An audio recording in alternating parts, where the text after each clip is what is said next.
ദൈവമാതാവിനും ഈശോയ്ക്കും നന്ദി. സാക്ഷ്യം എൻ്റെ മകൾക്ക് വേണ്ടിയിട്ടാണ്. എൻ്റെ മകൾക്ക് 10 വർഷമായിട്ട് കുട്ടികളുണ്ടായില്ല. ഞാനിവിടെ വന്ന് ഉടമ്പടി എടുത്ത് അതേ മാസം തന്നെ എൻ്റെ മകൾക്ക് കുട്ടി പ്രഗ്നൻ്റായി. നന്ദി പറയാനായിട്ടാണ് ഞാനിവിടെ വന്നിരിക്കുന്നത്. എൻ്റെ പേര് ലില്ലിയാൻ.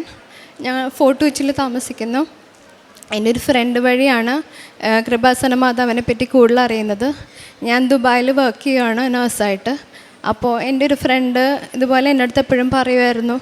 എന്നിട്ട് ഒരു ദിവസം എന്നെ കാണാൻ എൻ്റെ ഹോസ്പിറ്റലിൽ വന്നിരുന്നു. എന്നിട്ട് മാതാവിൻ്റെ തൈലം തേനും ഒക്കെ എനിക്ക് തന്നു. എന്നിട്ട് പുള്ളിക്കാരി എന്നെ എൻ്റെ വയറ്റിൽ തേച്ച് തരുകയും ചെയ്തു മാതാവിൻ്റെ തൈലം. അതിന് ശേഷം പിറ്റേ മാസം തന്നെ ഞാൻ കൺസീവായി. പക്ഷേ ഹാർട്ട് ബീറ്റ് ഇല്ല എന്ന് പറഞ്ഞിട്ട് അബോർഷൻ ആയിപ്പോയായിരുന്നു. അപ്പോൾ കുറച്ചും കൂടി ഞാൻ മാതാവിനോട് ഡെയിലി പ്രാർത്ഥിക്കുകയും ഉടമ്പടിയുടെ പ്രാർത്ഥനയൊക്കെ ഉടമ്പടി എടുത്തില്ലെങ്കിലും അതിൻ്റെ പ്രാർത്ഥനയൊക്കെ ഡെയിലി ചൊല്ലുമായിരുന്നു. അതിനുശേഷം ഡെയിലി പ്രാർത്ഥിക്കുമായിരുന്നു. കൂടുതൽ മാതാവിനോട് അടുക്കാൻ സാധിച്ചു. അതിൻ്റെ വഴിയായാണ് മമ്മി ഇവിടെ എല്ലാ മാസവും വരാൻ തുടങ്ങിയത്. അതിനുശേഷം മമ്മി ഇവിടെ വന്ന് ഉടമ്പടി എടുത്ത അതേ മാസം, അതായത് ഫസ്റ്റ് കൺസീവായ 6 monthsന് ശേഷം ഞാൻ വീണ്ടും പ്രഗ്നൻ്റായി. ഞാൻ ഇവിടെ വന്ന് ഉടമ്പടി എടുത്തത് ഓഗസ്റ്റ് 20, 2024. ആ അതേ മാസം തന്നെ മോള് പ്രഗ്നൻ്റായി. പിന്നെ ആ 9 മാസവും മോൾക്ക് യാതൊരു ബുദ്ധിമുട്ടും ഉണ്ടായിരുന്നില്ല. ഒരു കുഴപ്പമില്ലാതെ ആരോഗ്യമുള്ളൊരു കുഞ്ഞിനെ തന്ന് മാതാവ് അനുഗ്രഹിച്ചു. ഞങ്ങളിവിടെ ആദ്യമായിട്ട് കൃപാസനത്തിൽ വരുന്നത് 2024 ജാനുവരിയിലാണ്. ഞാൻ ഹസ്ബൻഡും കൂടി വരുന്നത്. അതായത് ആദ്യമേ മോള് പ്രഗ്നൻ്റ് ആണെന്ന് അറിഞ്ഞ സമയത്ത്. പിന്നീട് മെയ് മാസം തുടങ്ങി ഞാൻ എല്ലാ മാസവും വന്ന് പ്രാർത്ഥിക്കാറുണ്ട്. മധ്യസ്ഥ പ്രാർത്ഥന എല്ലാ ദിവസവും 5:30 മണിക്ക് എഴുന്നേറ്റ് ചൊല്ലാറുണ്ട്. സായന പ്രാർത്ഥനയും ചൊല്ലാറുണ്ട്. അങ്ങനെ കണ്ടിന്യൂ ചെയ്ത് ഓഗസ്റ്റിലാണ് ഞാൻ ഉടമ്പടി എടുത്തത്. ഉടമ്പടി എടുത്തതിന് ശേഷവും എല്ലാ ദിവസവും പ്രാർത്ഥനകളൊന്നും ഇന്ന് വരെ മുടക്കിയിട്ടില്ല. പിന്നെ 3-ാം മാസം ഞാൻ വിദേശത്ത് പോയി മോളെ കണ്ടു. ഉടമ്പടി വസ്തുക്കളെല്ലാം നൽകി. മോളത് തേനും ഉപ്പും തൈലവും തുടർച്ചയായിട്ട് ഉപയോഗിച്ചു. അതിൻ്റെ ഫലമായിട്ട് യാതൊരുവിധ ബുദ്ധിമുട്ടും കൂടാതെ മോള് ആരോഗ്യമുള്ളൊരു കുഞ്ഞിനെ തന്ന് അനുഗ്രഹിച്ചു മാതാവ്. അതിന് 100,000 കോടി നന്ദി പറയുന്നു മാതാവേ. പിന്നെ എൻ്റെ മോൾക്കും ഭർത്താവിനും കുഞ്ഞിനും ആരോഗ്യത്തോടുകൂടിയും സമാധാനത്തോടുകൂടിയും സരിസന്തോടുകൂടി ജീവിതം മുന്നോട്ട് കൊണ്ടുപോകാനുള്ള അനുഗ്രഹം നൽകണം. കുർബാന എല്ലാ ദിവസവും കുർബാനയ്ക്ക് ഞാൻ പോകാറുണ്ടായിരുന്നു. കുമ്പസാരിക്കുക 2 ആഴ്ച കൂടുമ്പോൾ തുടർച്ചയായിട്ട്, അല്ലെങ്കിൽ മാസത്തിലൊരിക്കലെങ്കിലും കുമ്പസാരിക്കാറുണ്ട്. ഇവിടെ വരുന്നതിന് മുമ്പ് എല്ലാ മാസവും തുടർച്ചയായിട്ട് വന്നുകൊണ്ടിരുന്നുകൊണ്ട് കുമ്പസാരം മുടക്കാറില്ല. പിന്നെ കാരുണ്യ പ്രവർത്തനം ഒരു അസോസിയേഷൻകാർക്ക് ഞാൻ എല്ലാ മാസവും പൈസ കൊടുക്കുന്നുണ്ട്. അത് വഴി ഒരു കുടുംബത്തിന് അരിയും സാധനങ്ങളെല്ലാം കൊടുക്കാൻ സാധിക്കുന്നുണ്ട്. പിന്നെ പ്രേക്ഷിത പ്രവർത്തനം ഇവിടെ പത്രം മേടിച്ച് ഞങ്ങളുടെ പള്ളിയിലും പിന്നെ വേറുള്ള പള്ളികളിൽ കൊണ്ടുപോയി അത് കൊടുത്ത് പ്രവർത്തനത്തിന് കൃപാസനത്തിനെ പറ്റി സംസാരിക്കാറുണ്ട്. അതിശയങ്ങളെ പറ്റി സംസാരിക്കാറുണ്ട് അവരോടത്തൊക്കെ. അങ്ങനെ മാതാവ് തന്ന എനിക്ക് തന്ന അനുഗ്രഹം ഞാൻ എല്ലാവരോടും പറയാറുമുണ്ടായിരുന്നു. പിന്നെ അനാഥാലയങ്ങളിൽ ഭക്ഷണം കൊടുക്കാറുണ്ട്. കുഞ്ഞുങ്ങളിലുള്ള അനാഥാലയങ്ങളിലും വൃദ്ധസദനത്തിലും ഇന്നും അത് മുടക്കിയിട്ടില്ല, തുടർന്നുകൊണ്ടിരിക്കുകയാണ്. ഇടയ്ക്കിടയ്ക്ക് കൊടുക്കാറുണ്ട്. പിന്നെ മാസം ആ ഒരു കുടുംബത്തിന് അരിയും സാധനങ്ങളും മേടിച്ച് കൊടുക്കാറുണ്ട്. മാതാവ് തന്ന എല്ലാ അനുഗ്രഹങ്ങൾക്കും നന്ദി പറയുന്നു. എനിക്ക് 2 മക്കളാണ്. എൻ്റെ മോനും ഹസ്ബൻഡിനും ഞങ്ങൾക്ക് എല്ലാവർക്കും സമാധാനവും സന്തോഷവും തരാനായിട്ട് മാതാവിനോട് പ്രാർത്ഥിക്കുന്നു. നന്ദി. പ്രവാചകൻ്റെ പുസ്തകം 40-ാം അധ്യായം 28-29 തിരുവചനങ്ങൾ. കർത്താവ് നിത്യനായ ദൈവവും ഭൂമി മുഴുവൻ്റെയും സൃഷ്ടാവുമാണ്. അവിടുന്ന് ക്ഷീണിക്കുകയോ തളരുകയോ ഇല്ല. അവിടുത്തെ മനസ്സ് അഗ്രാഹ്യമാണ്.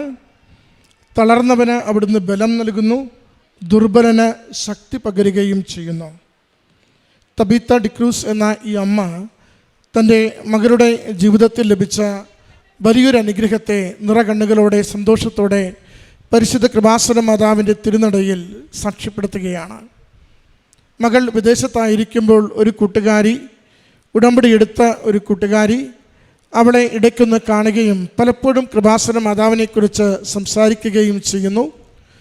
ഒരിക്കൽ അവളെ കാണുമ്പോഴാണ് കൂട്ടുകാരി പറയുന്നത്, എൻ്റെ കയ്യിൽ ഉടമ്പടി തൈലമുണ്ട്, ഞാൻ നിൻ്റെ ഉദരത്തിൽ കുരിശടയാളം വരച്ച് വിശ്വാസ പ്രമാണം ചൊല്ലി പ്രാർത്ഥിക്കട്ടെ, 10 വർഷമായിട്ടും നിനക്ക് മക്കളൊന്നുമില്ലല്ലോ.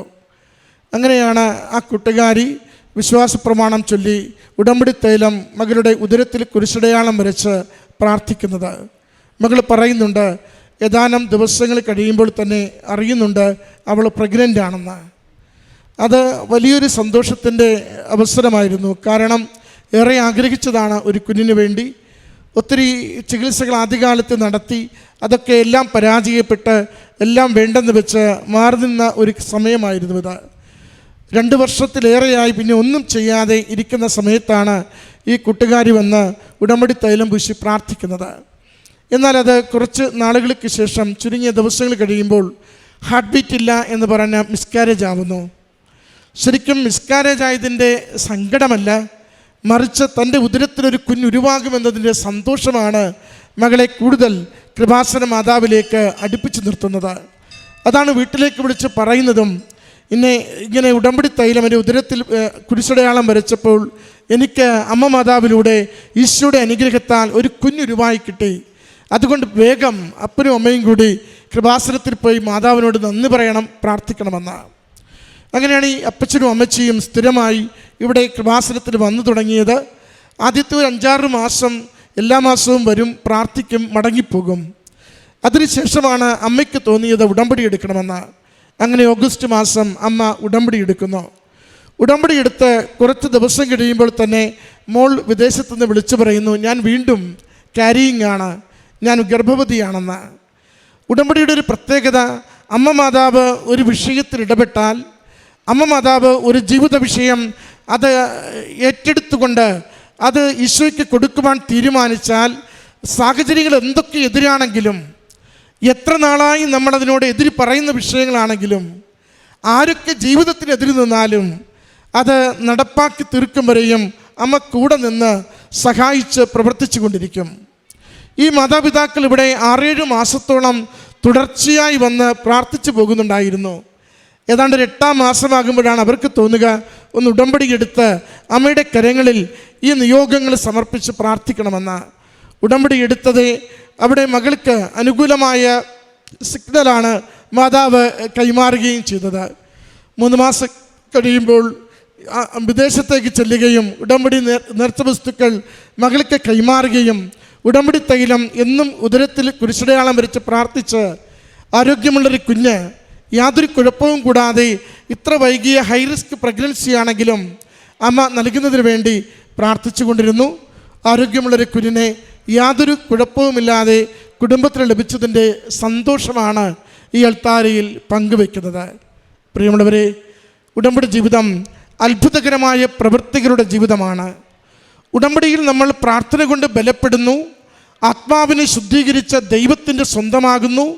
കാരുണ്യ പ്രവൃത്തികളിലൂടെ ദൈവസ്നേഹത്തെ മറ്റുള്ളവർക്ക് പകരുവാൻ നമ്മളെപ്പോഴും തീഷ്ണതയുള്ളവരാകുന്നു.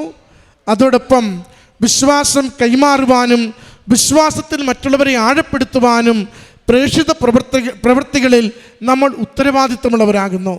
അമ്മയുടെ വാക്കുകളിൽ ഈ ഓരോ തലത്തെയും നമ്മൾ കണ്ടുകൊണ്ടിരുന്നു. കാരണം ഉടമ്പടി കേവലം ചൊല്ലുന്ന പ്രാർത്ഥനയല്ല, അത് ചെയ്യുന്ന പ്രവൃത്തി തന്നെയാണ്. അത് നമുക്കുള്ള ഏറ്റവും അടിസ്ഥാനപരമായ വചനവും യോഹന്നാൻ 2:5 നമ്മൾ ആരുമൊന്ന് മറക്കില്ല, അവൻ പറയുന്നത് പോലെ ചെയ്യുവൻ. കാനായിലെ വിവാഹ വിരുന്നിൻ്റെ മുഴുവൻ കുറവുകളെയും അമ്മ മാതാവ് നീക്കിക്കൊടുക്കുന്നത് ഈശോ പറയുന്നത് പോലെ ചെയ്യുവാൻ ആ ശിഷ്യ സമൂഹത്തെ തയ്യാറാക്കിക്കൊണ്ടാണ്. നമ്മൾ ഇന്ന് നമ്മുടെ വീടിനകത്ത്, വ്യക്തി ജീവിതത്തിൽ, കുടുംബത്തിനകത്ത്, തൊഴിലിടത്തിൽ ഏതെങ്കിലുമൊക്കെ കുറവുകൾ കൊണ്ട് ജീവിതം വലയുന്നുവെങ്കിൽ ഈശോ പറയുന്നത് പോലെ ചെയ്യുവാൻ, ജീവിതത്തെ ക്രമീകരിക്കുവാൻ തയ്യാറാണെങ്കിൽ അമ്മ മാതാവ് ദൈവാനുഗ്രഹം കൊണ്ട് ജീവിതം നിരന്തരം നിറയ്ക്കുന്നത്, നടത്തുന്നത് നമുക്ക് അനുഭവിക്കുവാനാവും. ഈ മകൾക്ക്, ഈ കുടുംബത്തിന് ലഭിച്ച ഈ വലിയ അനുഗ്രഹത്തിന് അമ്മ മാതാവിനും തിരുക്കുമാരനും നന്ദി പറഞ്ഞുകൊണ്ട് കരങ്ങളടിച്ച് ഈ സാക്ഷ്യം നമുക്ക് സമർപ്പിക്കാം. അത്യപൂർവ ദൈവാനുഭവങ്ങൾ ഇനി നിങ്ങൾക്കും സ്വന്തം. ഈ യൂട്യൂബ് ചാനൽ ഇതുവരെ സബ്സ്ക്രൈബ് ചെയ്തിട്ടില്ലെങ്കിൽ ഇപ്പോൾ തന്നെ സബ്സ്ക്രൈബ് ചെയ്യുക. ഈ വീഡിയോ ഇപ്പോൾ തന്നെ നിങ്ങളുടെ സുഹൃത്തുക്കൾക്ക് ഷെയർ ചെയ്തുകൊണ്ട് കർത്താവിൻ്റെ പ്രേക്ഷിതരാകുക.